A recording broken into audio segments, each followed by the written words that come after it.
Change at the top often works against any progress that a party counselor has made.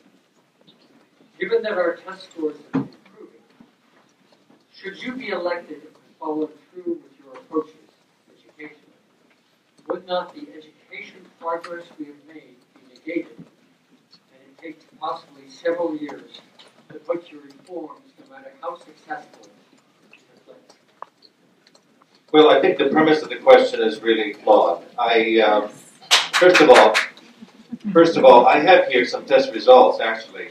The main results that show actually the gap between black kids and white kids has gotten wider. That's with a D, not with a T. Has gotten wider since this so-called education reform has actually taken place.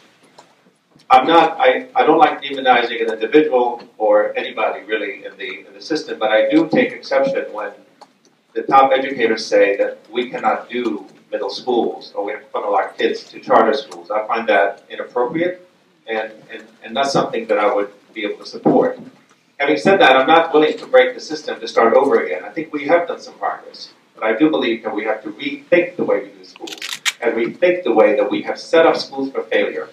And we have to put a moratorium on closing neighborhood schools. I think neighborhood schools not only get closed as buildings, but you shut out communities. And I don't think that's appropriate. We have to make them do all of these things that deal with poverty. I don't think that's fair. I think for schools to succeed, we have to put enough wraparound services to make sure that they will succeed. Under my administration, they will not be a failing school. Schools do not fail. Communities sometimes fail. Leadership fails. But schools don't fail. We cannot give up on our schools, just like we cannot give up on our kids.